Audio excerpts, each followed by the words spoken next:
Yang dihormati Tuan Pengerusi Majlis, barisan hakim yang arif lagi bijaksana, yang sentiasa berpaksikan kepada keadilan. Semestinya saudara penjaga masa yang setia pada randitnya. Seterusnya, rakan seperjuangan yang saya segani serta hormati sekalian.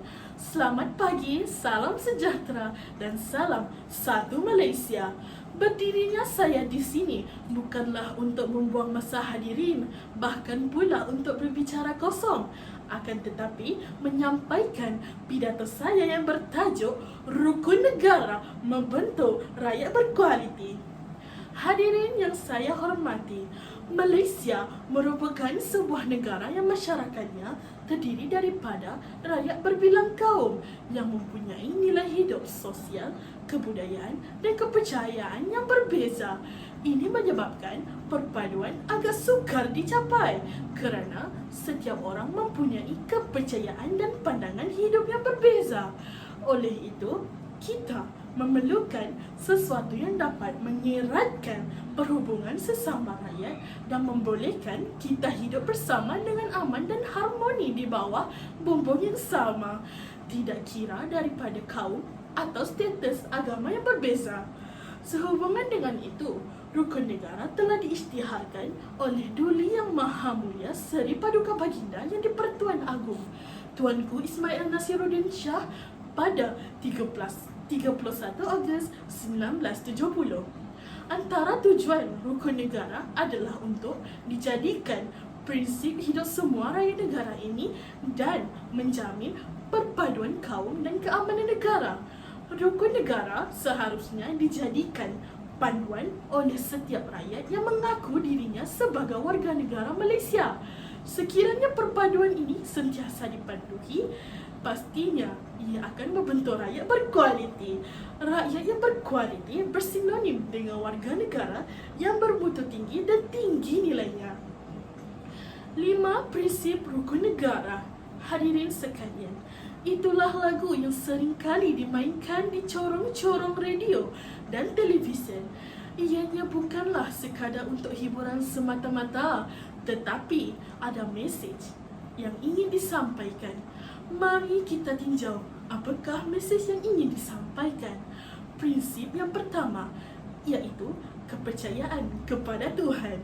Setiap agama pastinya menyeru kepada kebaikan. Justru bagi insan yang beragama, pastinya mereka percaya bahawa melakukan perkara yang baik adalah sangat dituntut. Di sini kita dapat memahami bahawasanya prinsip yang pertama ini akan dapat melahirkan rakyat yang berkualiti, yang mana inginkan sesuatu yang terbaik untuk dirinya dan masyarakat. Jadi, tidak dinafikan Rukun Negara ini dapat membentuk rakyat berkualiti melalui prinsipnya yang pertama. Berkorban apa saja, harta ataupun nyawa, itulah kasih mesra, sejati dan mulia. Prinsip yang kedua ialah kesetiaan kepada raja dan negara. Prinsip ini menyeru supaya rakyat Malaysia sentiasa mengamalkan sifat taat setia kepada pemimpin dan tanah air. Rakyat yang taat dan sayang akan tanah airnya pasti akan berusaha untuk memajukan negara. Walau apapun yang terjadi, kesanggupan mereka untuk berkorban sangatlah dihargai. Ini menunjukkan bahawa rakyat Malaysia adalah rakyat yang berkualiti tinggi.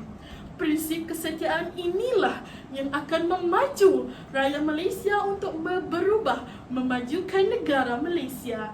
Rakyat yang bersemangat seperti inilah yang akan dapat memimpin negara kelak. Pepatah Melayu ada mengatakan, di mana bumi dipijak, di situ langit dijunjung. Hadirin yang saya muliakan, prinsip yang ketiga pula ialah keluhuran perlembagaan. Maksudnya ialah setiap warga negara hendaklah menghormati perlembagaan negara yang juga merupakan sumber perundangan tertinggi negara. Setiap rakyat haruslah menghormati dan mematuhi perlembagaan yang telah ditetapkan. Ia bertujuan untuk menjaga hak-hak keistimewaan setiap rakyat Malaysia. Justru dalam usaha membentuk rakyat yang berkualiti, prinsip ini memainkan peranan yang sangat penting. Setiap rakyat pastinya di bawah naungan perlembagaan negara yang semestinya menjaga hak-hak mereka. Masuk kandang kambing mengembek, masuk kandang kerbau menguak. Kalau sudah ditetapkan, jangan pula dibuatnya. Maksud yang saya ingin sampaikan di sini ialah setiap negara mempunyai undang-undangnya yang tersendiri. Ia adalah berasaskan kepada perlembagaan negara. Perkara ini termaktub di dalam rukun negara yang keempat, iaitu kedaulatan undang-undang. Dengan adanya undang-undang, maka setiap rakyat akan berdisiplin dan mematuhi segala yang telah ditetapkan.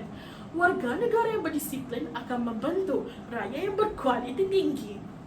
Hadirin yang disanjungi, prinsip yang terakhir iaitu kesopanan dan kesusilaan. Prinsip kelima ini menekankan perkembangan personaliti dan tingkah laku seseorang. Tujuannya ialah untuk membentuk warga negara yang bersopan santun dan bersusila selaras dengan kempen budi bahasa dan nilai budi yang dijalankan sekarang.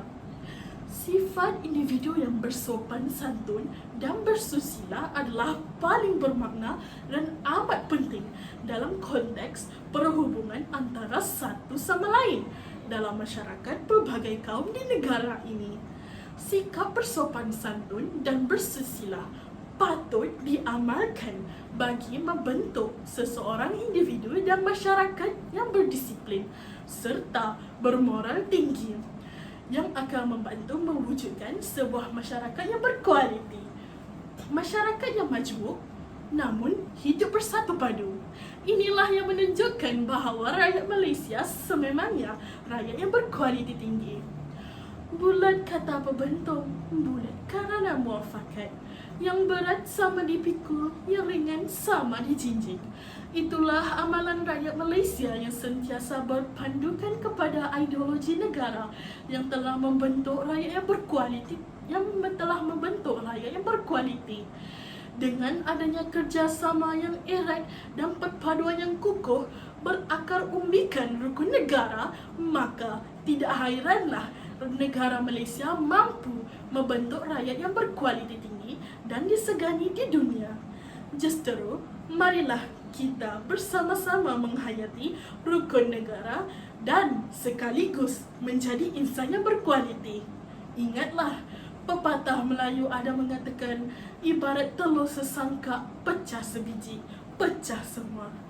Tepuk dada, tanya minda. Sekian, wabillahi taufik wa hidayah. Wassalamualaikum warahmatullahi wabarakatuh.